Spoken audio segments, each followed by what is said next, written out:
Welcome to NACTV Reads the News. My name is Gwen Jacobsen, and I'm one of many volunteers that help create programming for our station. NACTV can be seen on MTS Channel 30 or 1030, Westman Cable Channel 117, Bell Satellite Channel 592, or online at nactv.tv. These programs are made possible by our volunteers, staff, advertisers, as well as donations made by you, the viewers.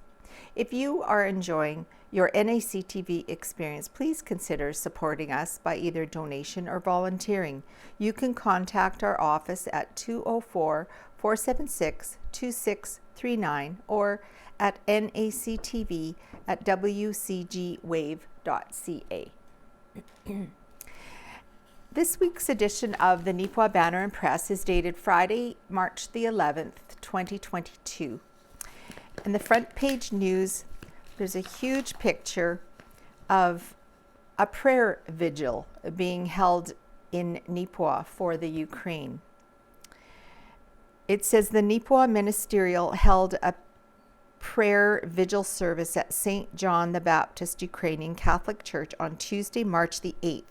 To show support for Ukrainians both here and in Ukraine, and pray for safety for those involved in the fighting, as well as a swift end to Russia's invasion. Nearly 100 people attended the service. Pictured here is Reverend Yaroslav Strikalyak welcomed all the in attendance. And on another page, it just has another picture here. And members of many faith denominations gathered at St. John the Baptist Ukrainian Catholic Church in Neepawa on Tuesday. The Neepawa Ministerial hosted a prayer vigil that day to support Ukraine in this time of crisis with the Russian invasion. The hour-long service was filled with hymns, scripture reading, prayer, and candle lighting. A collection was also taken to be sent to humanitarian efforts in Ukraine, with a total of $3,180 given. This is a picture of Reverend Gladys Anderson of the Knox Presbyterian Church in Neepawa, lighting a prayer candle at the end of the service.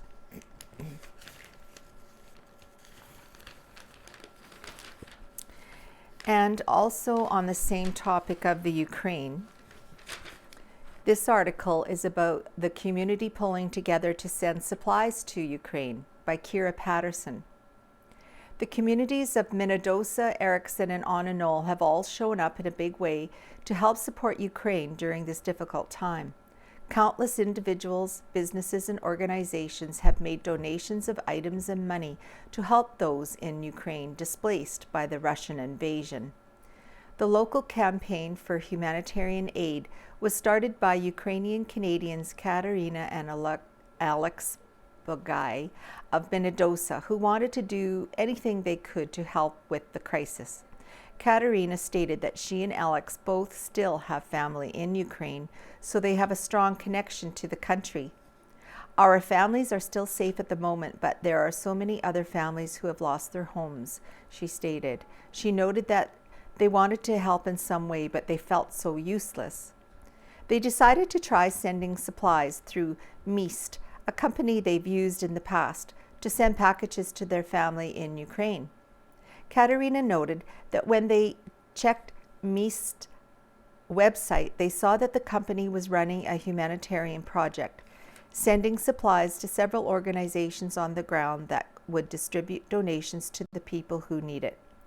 Katerina noted that she and Alex reached out to some friends and co-workers to spread the word in case anyone wanted to donate some items to ship to Ukraine. We thought we'd get maybe 3 boxes to send, Katerina said. However, the response was far beyond what they ever expected. What they've totaled up so far weighs about 300 kilograms or 660 pounds. And that doesn't include the latest edition of medical supplies that they purchased from a local pharmacy. They have everything from non-perishable food to clothing to medicine and hygiene products. It's a tremendous support. We did not expect all that from people, she expressed. Katerina noted that there are people in Ukraine right now who have nothing, and even grocery store shelves are empty. Any little bit will help and will be so appreciated, she shared. In addition to all the donated items, they've received monetary donations to help cover the cost of the shipping. As Katerina noted that it costs about $5 per kilogram to ship from Toronto to Ukraine. She added that any donations left over after they pay for shipping will be donated to the Ukrainian army.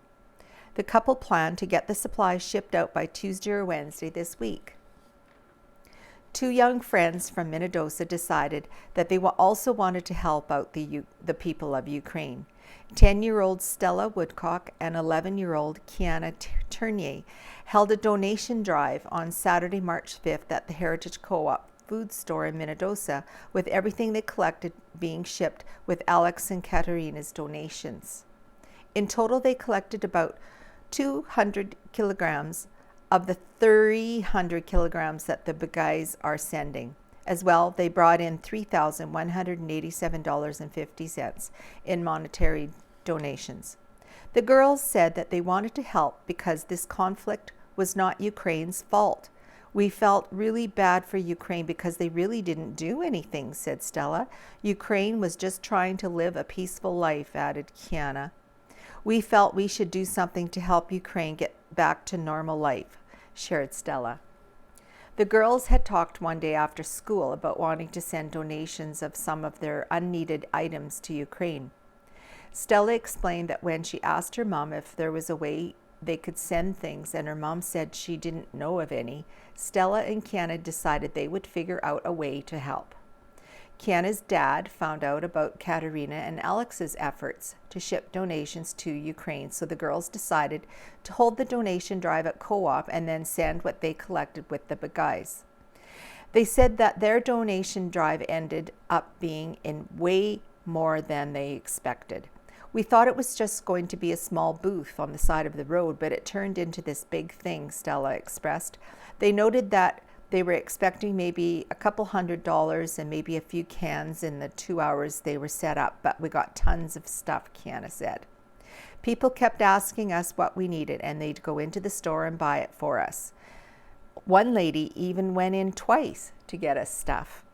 The girls said that they were going to write down names of the donors so they could give them all a big thank you, but there were just too many people giving to be able to keep track.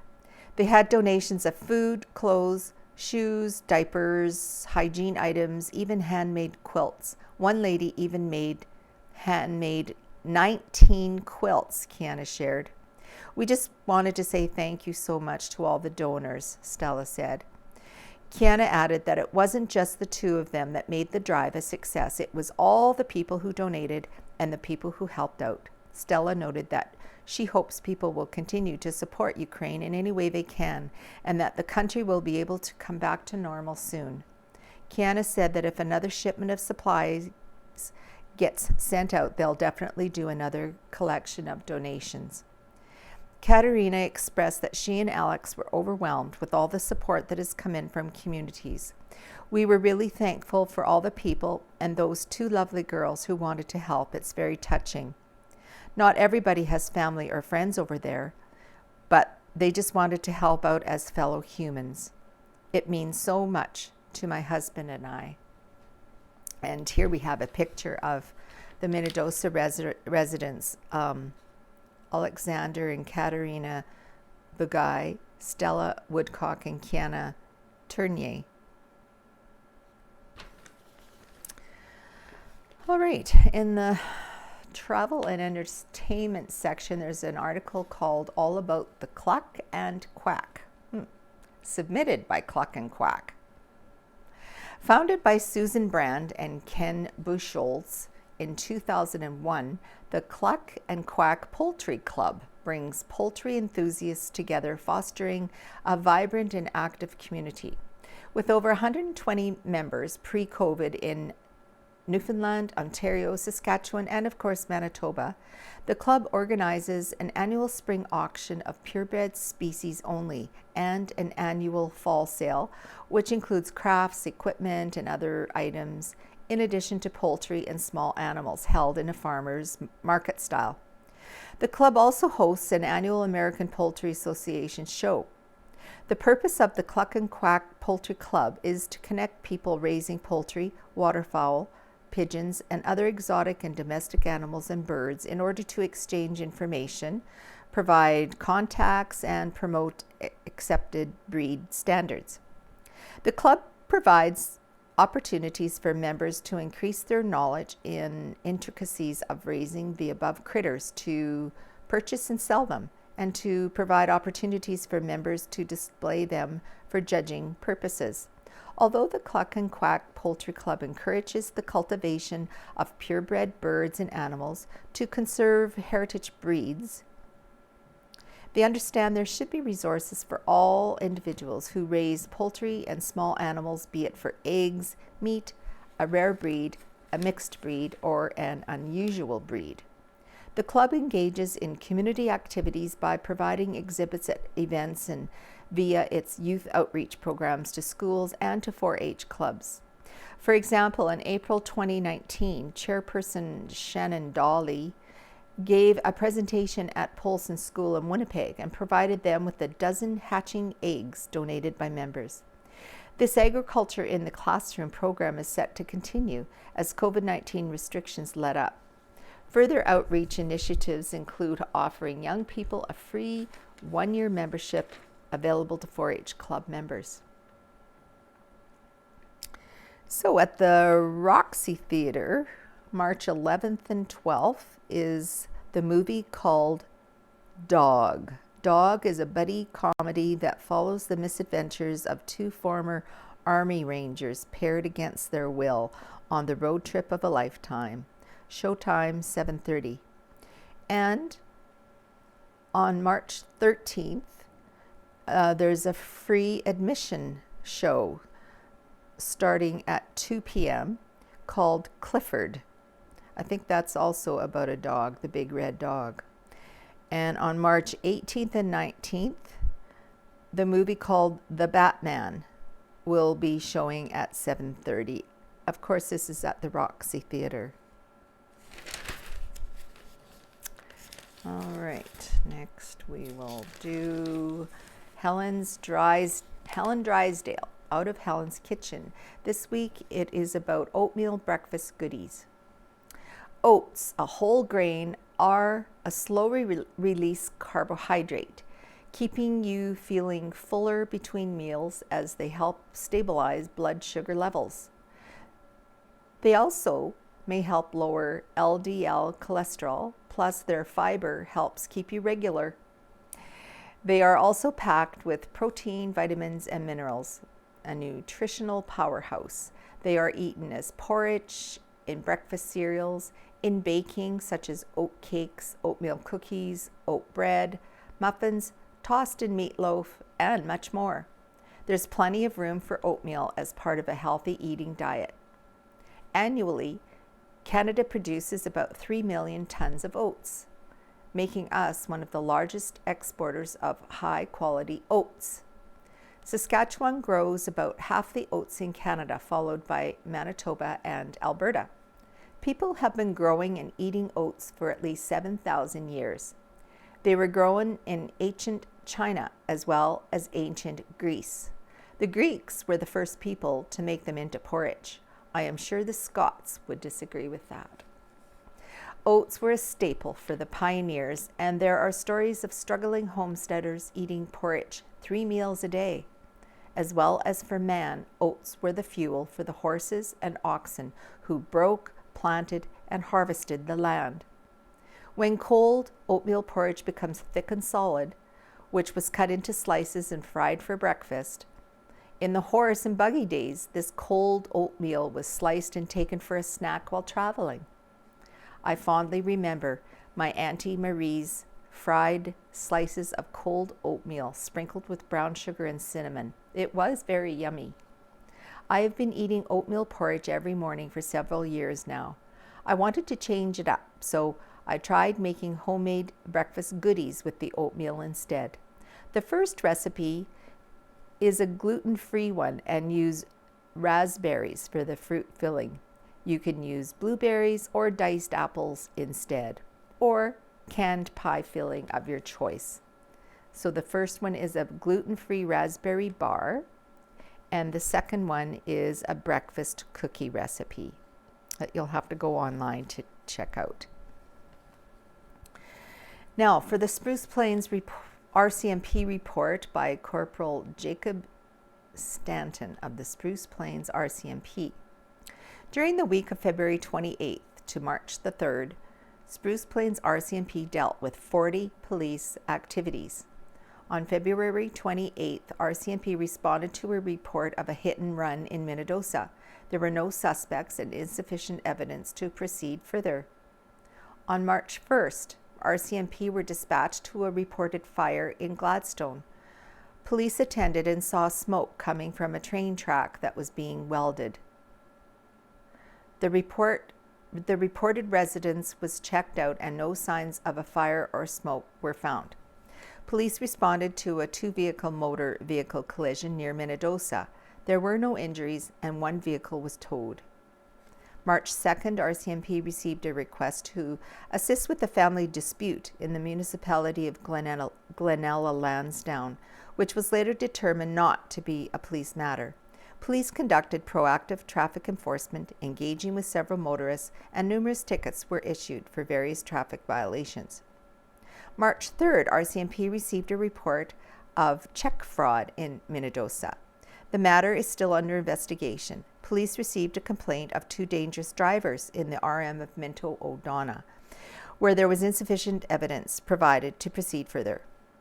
March the 4th, RCMP responded to a report of construction trailers being broken into in Neepawa, where a large amount of equipment was stolen. There were no cameras or suspects, and therefore the matter did not have enough evidence to proceed further. RCMP received a report of threats being uttered in Arden. One person was arrested and charged as a result. On March 5th, the RCMP conducted multiple curfew checks in the area and discovered multiple individuals breaching their curfew conditions. Warrants for their arrest were issued. Police responded to a disturbance in Neepawa where they found one person failing to comply with a court order. The individual was arrested, charged, and taken into custody. On March 6th, RCMP conducted multiple traffic stops in Minnedosa, checking for driver sobriety. Two individuals blew warnings on alcohol screening devices and received driving suspensions as well as towed vehicles. One person failed the screening device and was charged with impaired driving and taken into custody. RCMP conducted 11 traffic enforcements during this reporting period. Now for the Carberry North Cypress Langford page by Gladwin Scott. We have a picture here of the GCB Wildcats head coach Corey Forbes, that must be him there, with the current Wildcats and alumni. Oh no, this would be him here, I guess, in the front. Trey Dixon's hat trick and 3 assists powered the GCB Wildcats, who are 23-9-0, to a 6-5 overtime win over the Crocus Plainsmen, who were 8-24-0, at Ends Arena in Brandon, Sunday, February 27th. The game was knotted 1-1 after 20 minutes, and Crocus led 5-4 after 2 periods. Dixon, unassisted, tied the match with 3 minutes and 36 seconds left in the game and fired the winner, his 40th, at 3 minutes 6 seconds of overtime. Single goals were notched by Kylan Aiken, his 25th, Jaron Waldner, his 26th, and Preston Shearer. Waldner also collected 3 assists. The Wildcats were without Captain Deegan Campbell and Johnny Myers, but outshot the hosts 77-30. Landon Nadeau fired a pair for Crocus. Zach Becker and Carson Mooney shared goaltending duties for the visitors. Jaron Waldner scored the tying and winning goals as the Wildcats edged the Boissevain-Souris Broncos 4-3 in a shootout at Glenborough Wednesday, March 2nd. The Broncos collected the only first period marker and outshot the Wildcats 31-30. Preston Shearer, unassisted, tied the game in the second frame. Trey Dixon knotted the contest 2-2 with help from Waldner at 4:59 of the final frame, and Walder and Dixon combined at 2:34 to send the game into a scoreless overtime of 4-on-4. Replying for the Broncos were Connor Graham, Drew Barkley, and Hunter Ardy. Jaron was the only shooter to dent the twine in the shootout. Carson Mooney was able to shut down the Broncos. The hosts here without three regulars, Deegan Campbell, Johnny Myers, and Dylan Hood, but used two bantams, Kalen Waldner and Colton Knox. The Wildcats, who are 25-9-0, finished off their regular Westman League schedule in Carberry February, March the 4th, with a 6-1 decision over Crocus Plains. Kylan Aitken sank the only goal in the first 20 minutes with help from Carson Nakanekny. Jaron Waldner scored twice and recorded a pair of assists, while Trey Dixon also tallied a pair and added an assist for the winners, who outshot Crocus 48-18. Carter Elliott, with help from Tyler Hood and Landon Gwynison, collected the second goal for the fourth-place league finishers. Also drawing assists were Johnny Myers, Preston Shearer, Griffin Anderson, and Deegan Campbell. Logan McAvoy robbed netminder Carson Mooney of his bid for a shutout, with 7:47 left in the contest. Scoro winners were Tyler Bileski, Caitlin Myers, and Andrea McLean. Congratulations to head coach Corey Forbes for his 800th game with the Wildcats. Prior to the game, Saturday, February 26th, Glenborough principal Ryan Deal spoke about Corey's coaching career and leadership in the league, school, and community. Forbes was presented with a red autographed hockey stick, a gift card for Cabela's, his favorite hunting store, and a 3-tiered birthday cake for his 50th birthday, and a rousing chorus of happy birthday. Photographs were taken with the present team and also with many former players. The special tribute was organized by team manager Robert Gwynison. Here and There by Gladwin Scott. Carberry Bonspiel 2022 results. First event, Braden Calvert defeated Rob Van Comer. Second event, Kelly Marnock over Grant Calvert. Third event, Jared Monroe from Portage defeated Tyler Unger.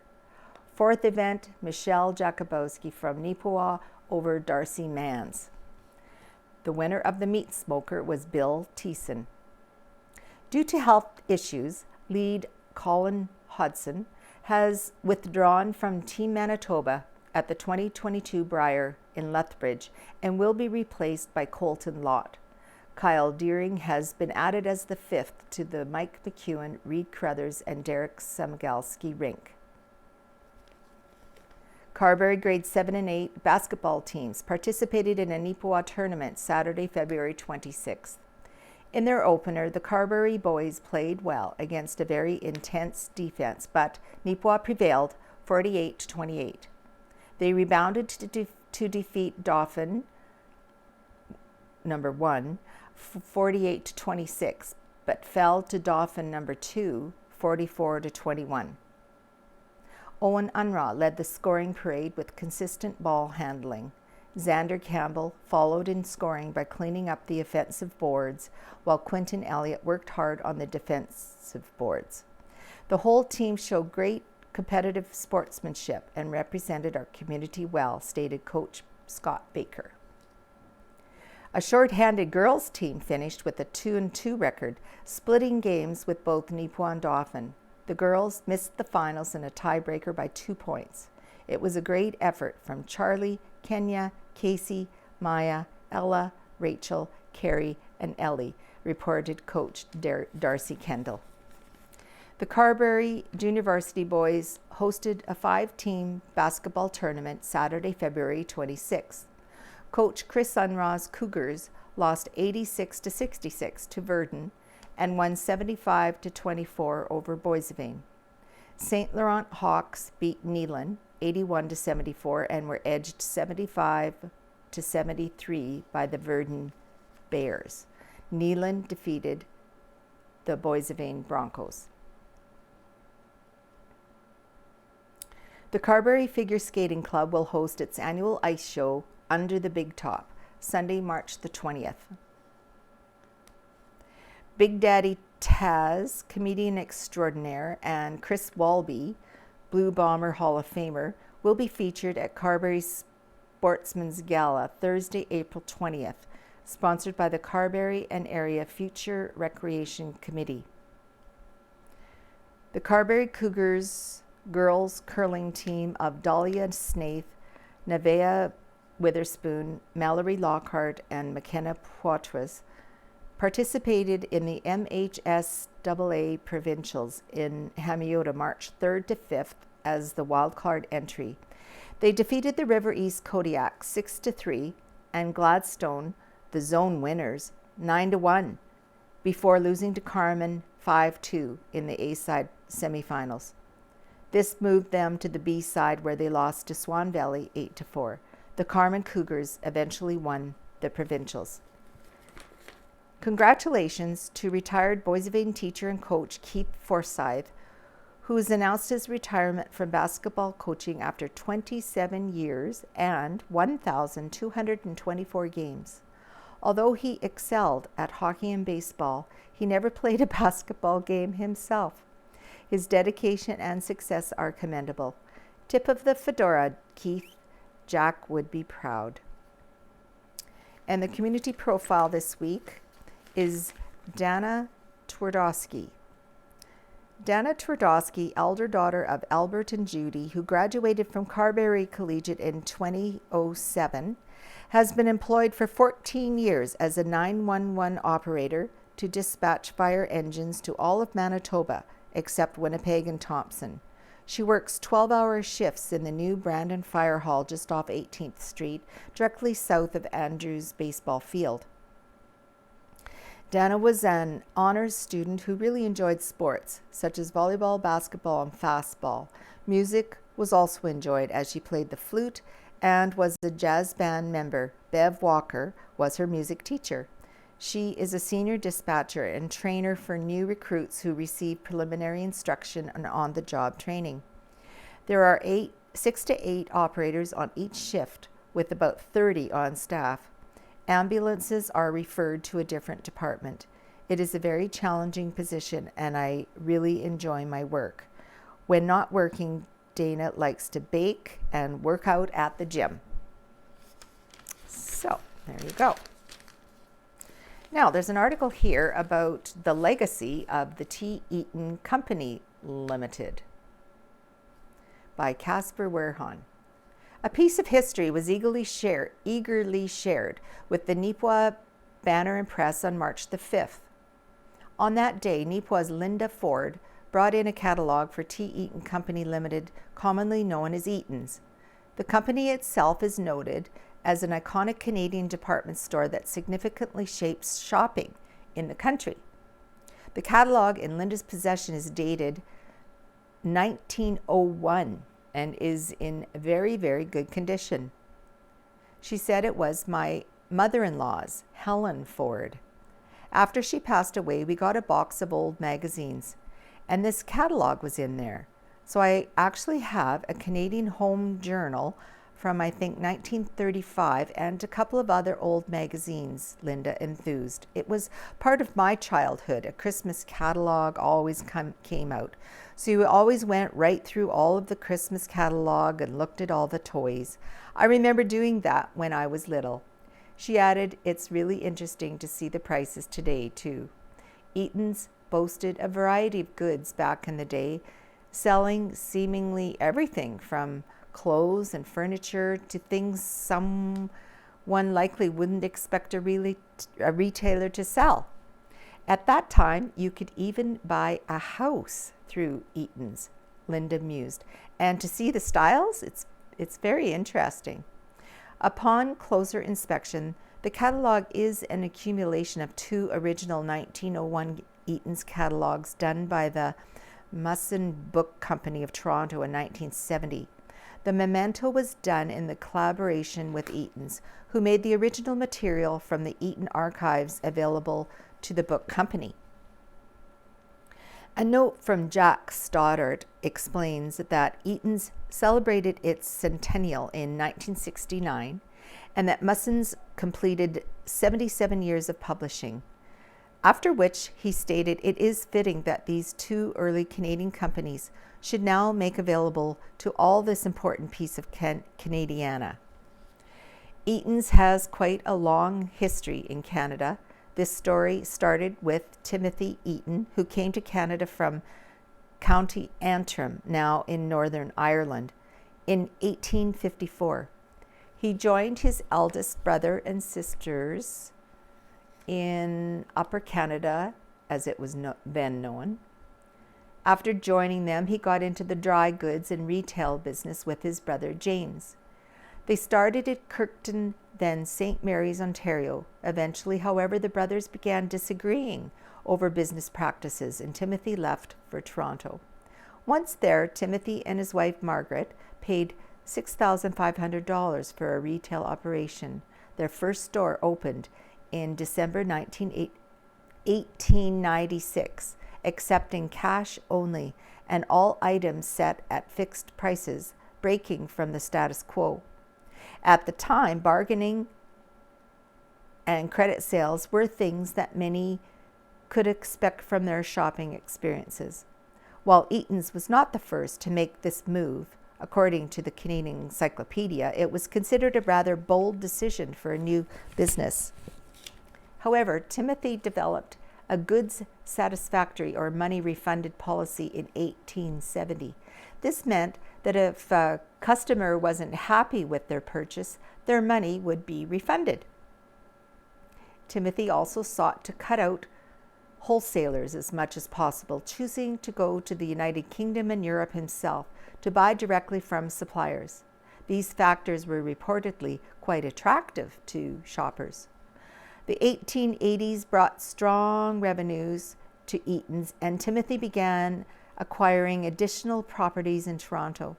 Then, in the late 80s, the company's roots were strong enough and the foundations laid for national expansion.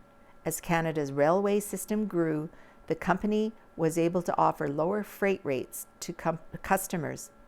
That fee eventually changed to free for any order above $25. As well, the company opened a mail order building in Toronto in 1903.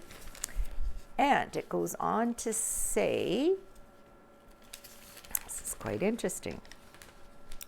As a result of these building blocks and the company's success up to that point, an Eaton store was established on Portage Avenue in Winnipeg, Manitoba in 1905. This expansion was noted by the Canadian Encyclopedia as Eaton's first major presence outside of Toronto. The store was overseen by Timothy's son, John Craig Eaton, who later assumed the role of company president after Timothy's passing in 1907.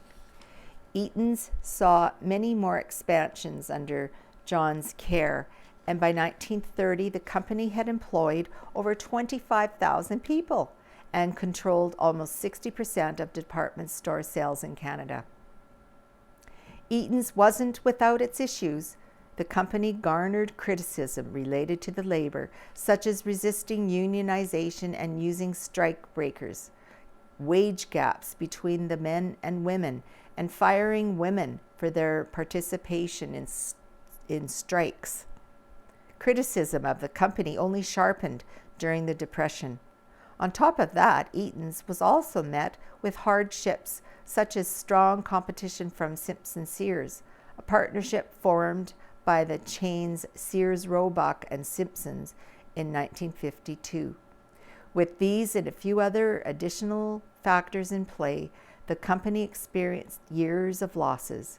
By August of 1999, the company declared bankruptcy, and Simpson Sears, known as Sears Canada by this time, took over the company shares.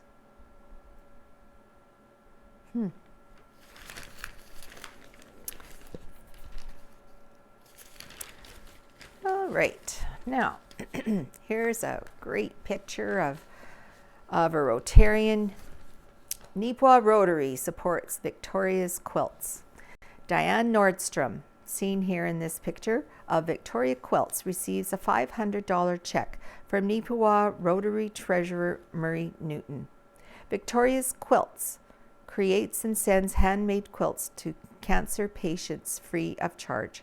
Donations are used to purchase fabric and batting, and each quilt costs around $100 to produce.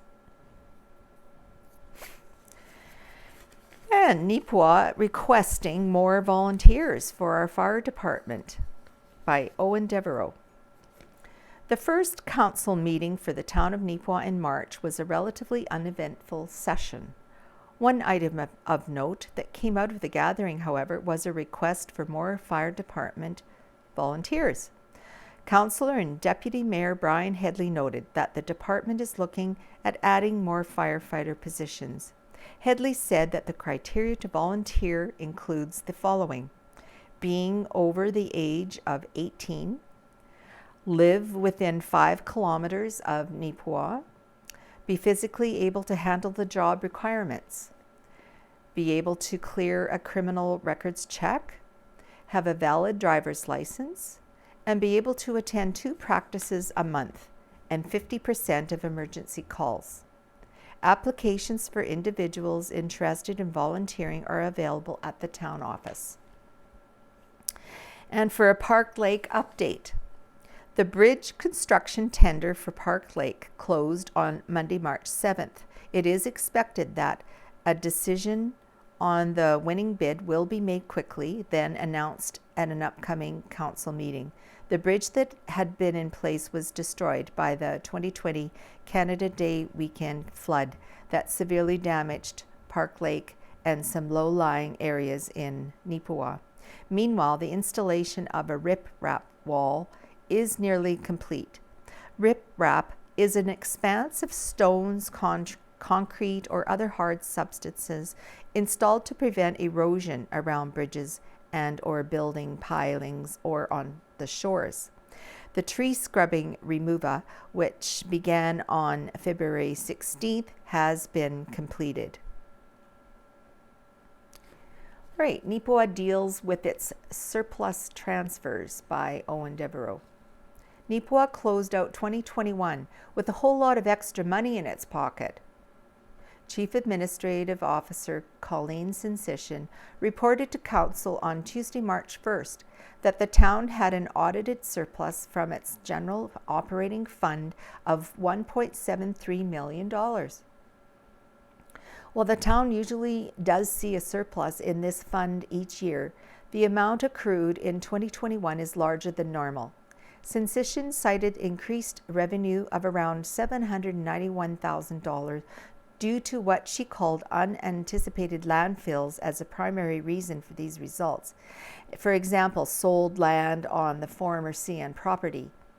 Increased revenue of $247,000 from additional property taxes and decreased expenses on an array of projects are also reasons for these numbers. In response to this surplus, Council voted to transfer the majority of that money back into the general operating fund reserves. This will allow for it to be available towards the 2022 budget and future projects. The utility operating surplus, meanwhile, was $205,449, which is more in line with the numbers normally seen at the end of the year. Increased water and sewer sales are the reason for this result. And here we have a couple of sports pictures. Under 13 girls bring home bronze. The under 13 female Neepawa Titans hockey team won bronze at provincials this past weekend. The girls competed in the 7-team female under 13C hockey Manitoba provincials, March 4th to the 6th in Elkhorn, Manitoba. And pictured here are Hannah Robson, Steve Robson, who is the manager and assistant coach, Karina Wither, Emma Martin, Signe Irvin, Regan Bjornson, Winona Hall, Cam Wither, head coach, and Allie Pollock, Alyssa Thompson, Carly Coleman, Avery Jury, Katie Mitchler, and Miley Mitchler. Missing are Sarah Lizotte, Charlotte Unraw, Alexa McDonald, Trevor Lizotte, who is the assistant coach, and Melissa McDonald, also an assistant coach.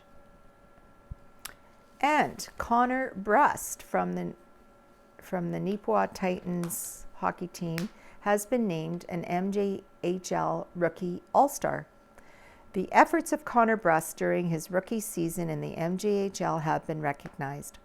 On Tuesday, March 8th, the 19-year-old defenseman was named an MJHL Rookie All-Star. In 50 games this season, Brust had 40 points, 14 goals, and 26 assists. Congratulations, Connor.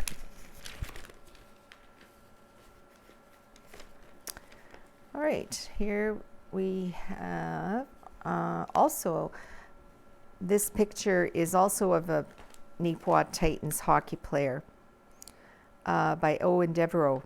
It's about Austin Klein.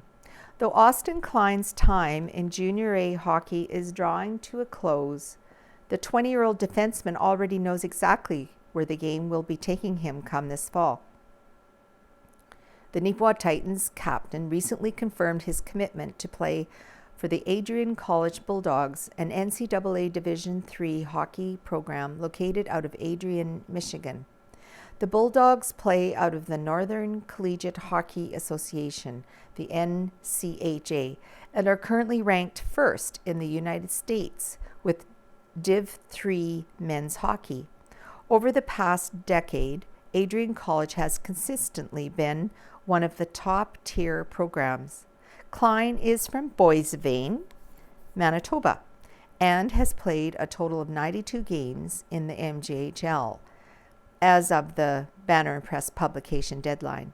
This season with Neepawa, he has accumulated 25 points, 7 goals and 15 assists in 30 games.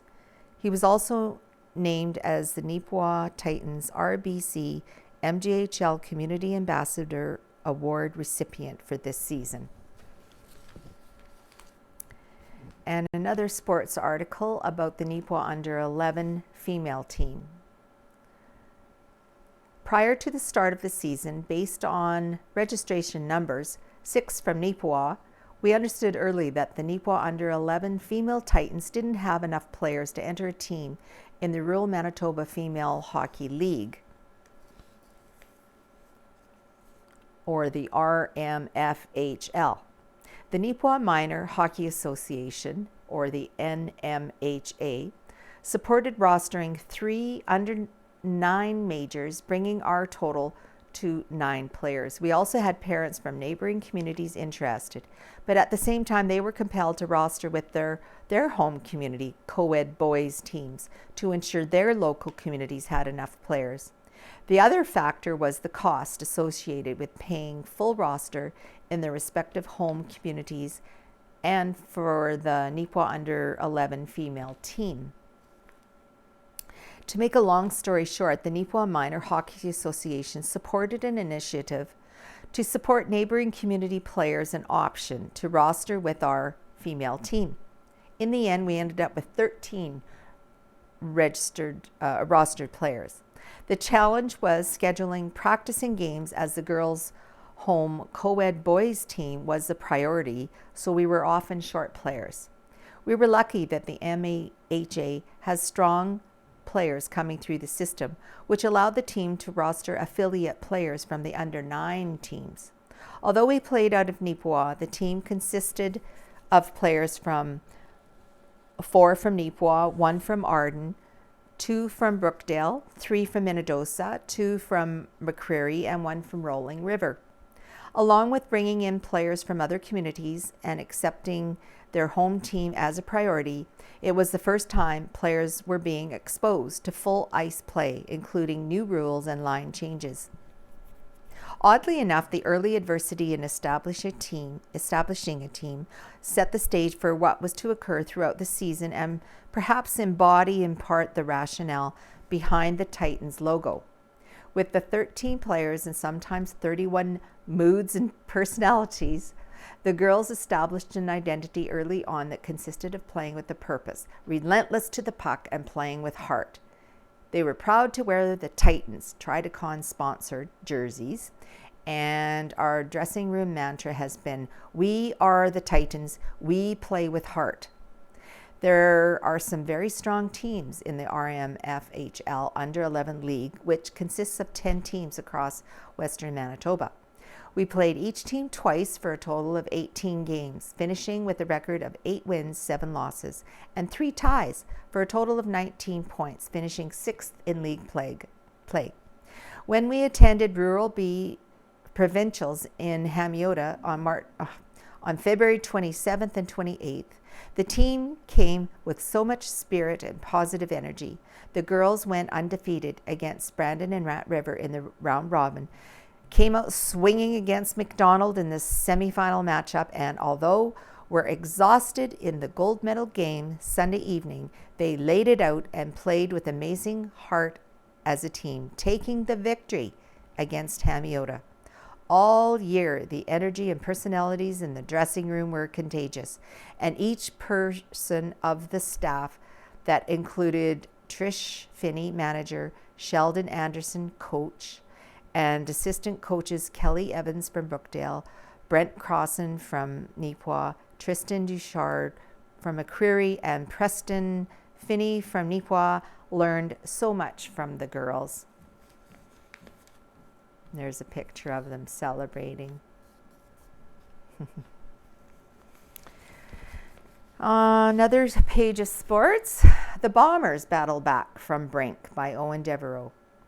On the brink of elimination in their best-of-5 playoff series against the Cartwright Clippers, it would have been pretty easy for the Minnedosa Bombers to simply call it a year. Hey, good effort, guys, but it just wasn't meant to be. See you next season.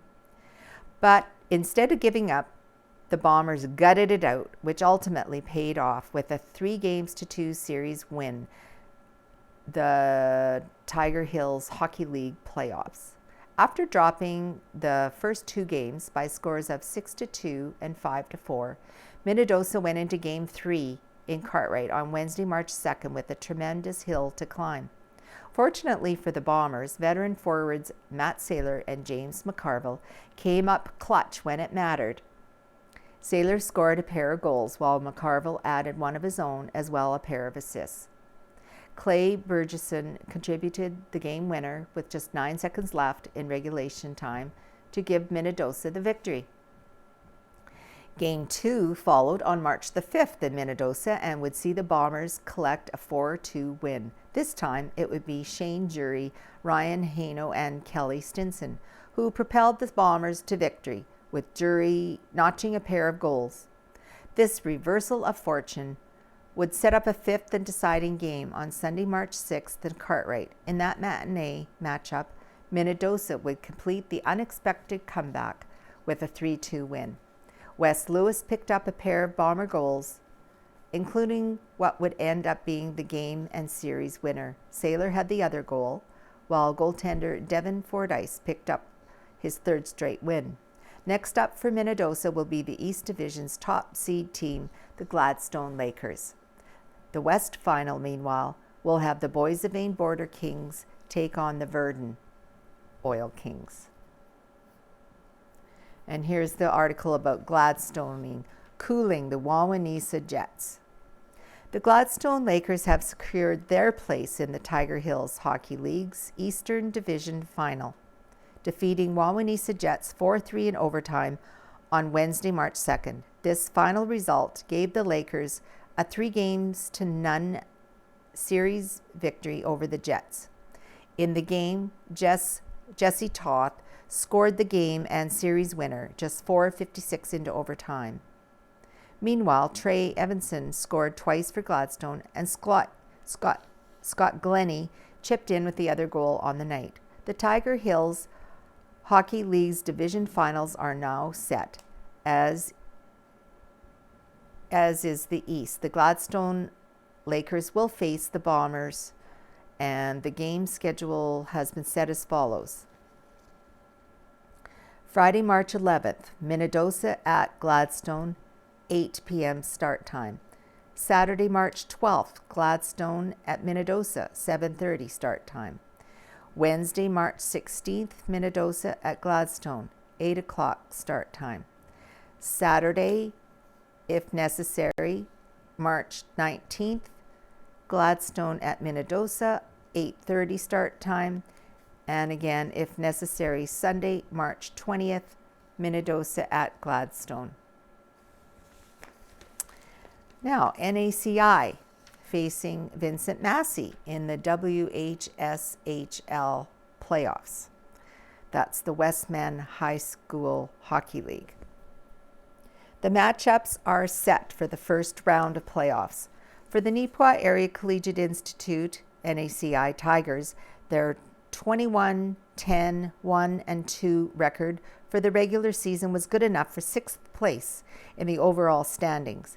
It also earned them a quarterfinal series against the third-seeded team, the Vincent Massey Vikings, who are 26-6-1-1 with 54 points.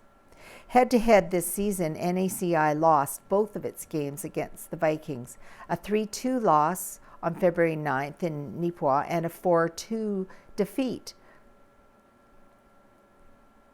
on February 26th in Brandon. NACI coach Mike Adams said Vincent Massey will be a great challenge for the Tigers. Vincent Massey has been one of the top teams in our league all year. They started well and have kept it going all through the season. Massey does have 13 graduating players, so that is a lot of veteran leadership that they can fall back on over an extended series. The schedule for the series was released on the WHSHL website on Wednesday, March the 5th, and will see the best of 3 series begin on Sunday, March 13th in Brandon at the Sportsplex. Game 2 is set for Neepawa at the Yellowhead Center on Monday, March 14th, and Game 3, if needed, would be on March 16th at the Brandon Sportsplex. And the Neepawa Titans' last home season game is Friday, March 11th at 7:30 against Segway. More sports. The Neepawa Figure Skating Club update.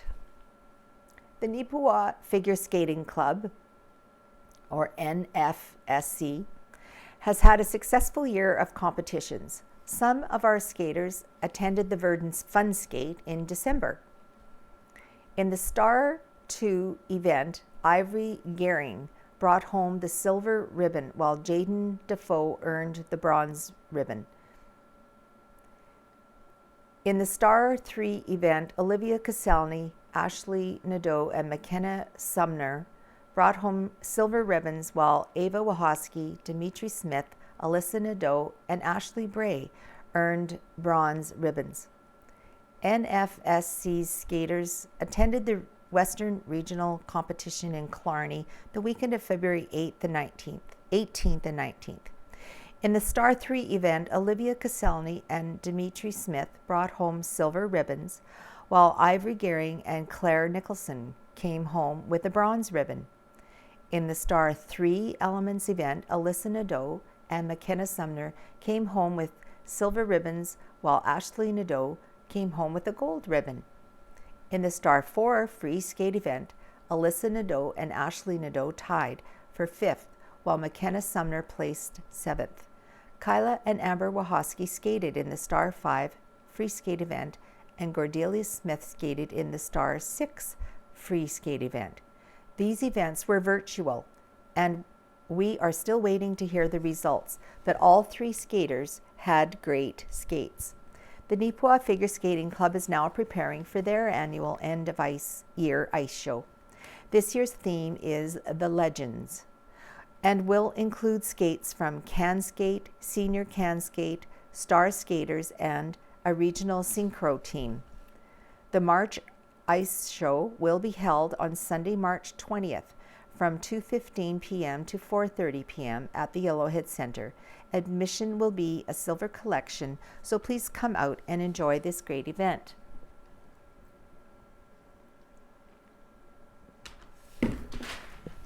Oops. All right, now there's a letter here I'm going to read, written by a Neepawa mom, hockey mom, named Becky Oyavoto. Never in a million years would I have guessed this would be my life. Canadian girl who is very removed from anywhere near the hockey world, marries a guy from Papua New Guinea, where ice rinks do not exist. In an effort to get our boys into sports in general, as sports were very much a part of Sam's life and he felt it important, we went with what our town had to offer. Most popular winter sport here, hockey. Whether rec hockey or minor hockey, each of the coaches and teams have been experiences of wins and losses, growth, friendships, team communication, and memories made. The experience of playing on a team, any sports team, is so great for kids. Learning to trust each other, work together, and communicate. Learning to be humble winners and gracious losers. Learning they can't always get their way. I think we may be making history right now to have boys with half Papua New Guinea genes in them on the ice playing hockey. Our boys have gotten the bug, no, not the COVID bug, and love the sport. Not one complaint for getting out the door for a practice or a game. Not even from our 4-year-old. And in their excuse me. And in their spare time, hitting the backyard rink with their Papua New Guinean dad has made them also making history. The Neepawa coaches are collectively the most positive coaches I've seen. No negative yelling or screaming or anger at the kids, only positive leading, teaching, and keeping it fun.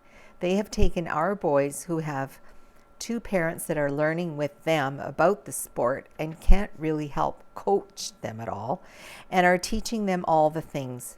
Cheers to all of you, kids, parents, coaches who have become our hockey family. Our boys will never play in the NHL or other big leagues, but they are getting a childhood experience teaching them the ins and outs of a sport they love to learn. The memories and skills they are learning now will stick with them the rest of their lives. Other sports will be played as well.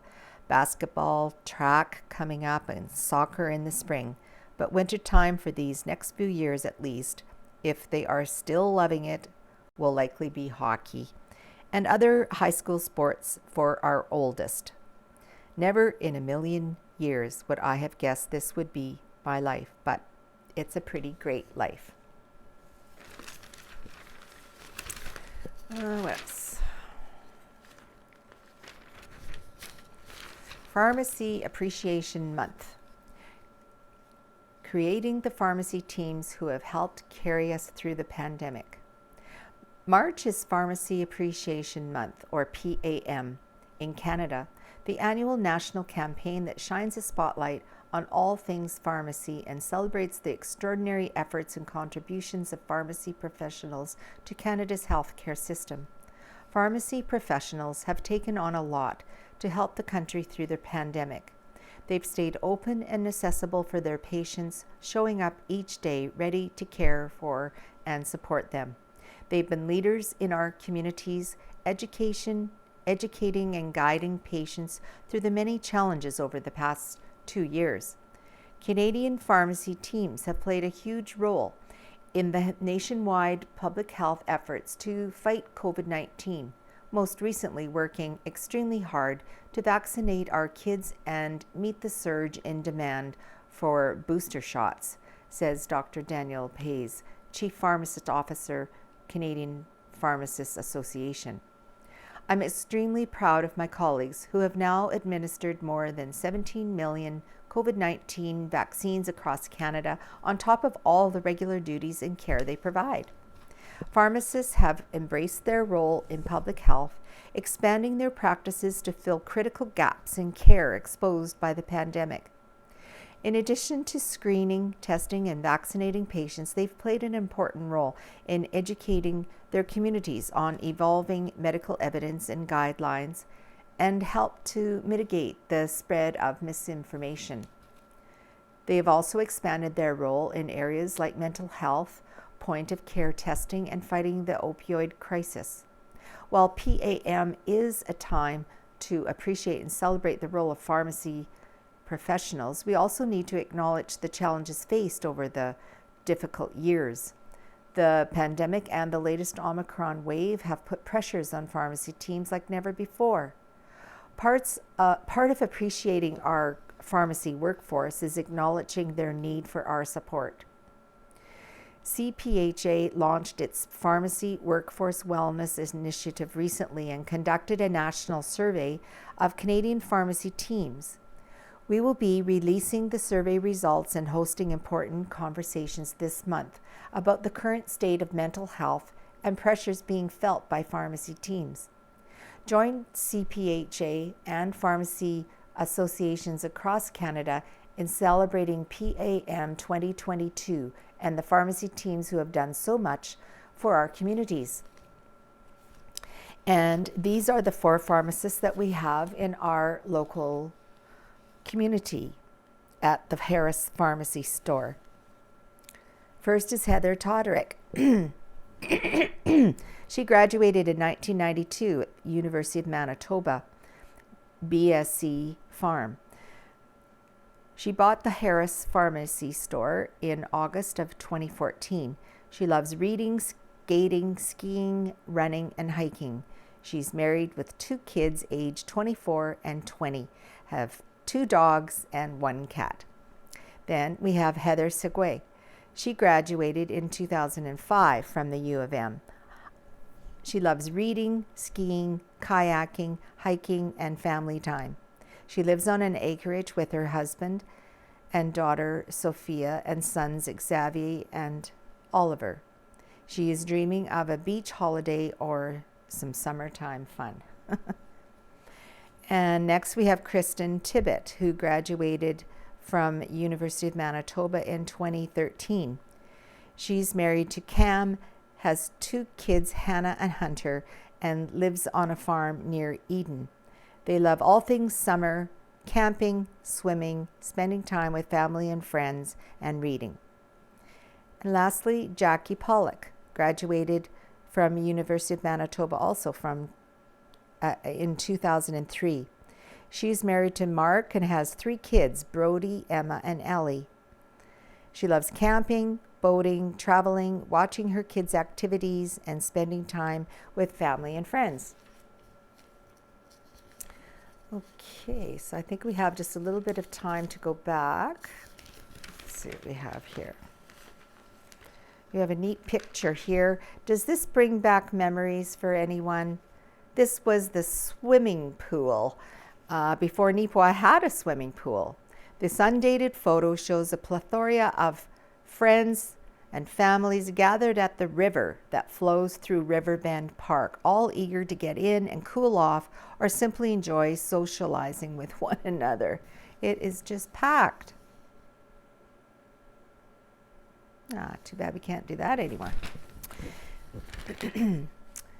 Rita Friesen, A Barn Full of Memories.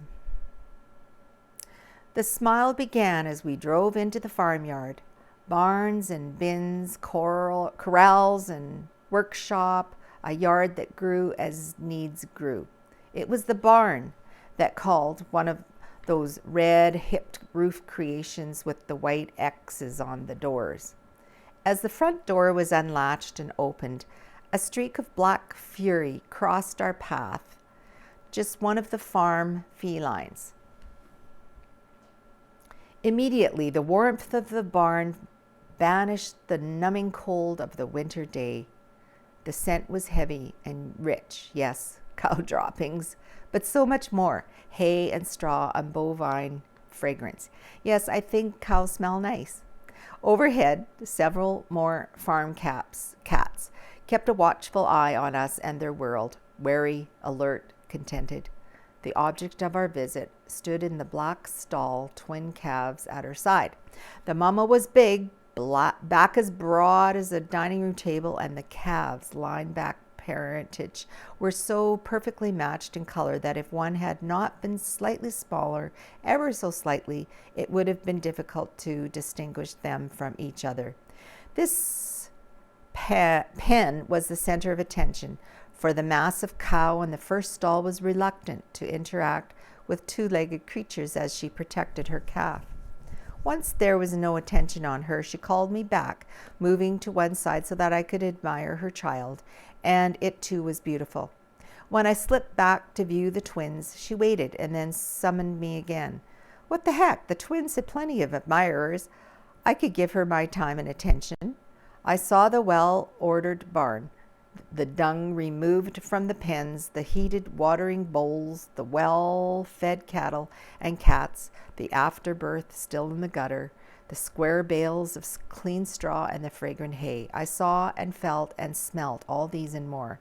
For a moment I saw too much more. There I stood, in the barn of my childhood, also a sturdy, well-kept barn, but not a red-hipped roof one. To my right stood the row of Jersey cows, Daisy the matriarch, the bell carrier Bambi. Anyone who has seen a Jersey calf understands the origin of that name. Then Flossie, with 1.5 horns. She wanted to be the matriarch. Daisy, wise and slow and the easiest milker, and Penny, her coat still as copper as when she was young. They are older cows, quiet and steady, heavy milkers and easily fenced. The memory of entering that barn, resting my head on a warm flank as I milked, was comforting. Their presence was dignified, strong, and eternal. They were a part of all my adolescence, felt my tears, my anger and frustration, and witnessed my carefree tree hugging and tree climbing as I sought them out of the bush at day's end. The other creatures in the barn were always an assortment of pigs and chickens and sheep, in varying degrees on concentration as life changed, from cattle to sheep to pigs, then chickens. That moment there in the alley of that barn was a gift beyond measure, simply opening the door to cherished memories. Well, I don't think I have time to read these other larger articles, so I think I'm going to just stop there and we'll say goodbye for now. Thank you for joining us for this week's edition of the Neepawa Banner and Press. Hopefully we'll see you next week. So bye for now.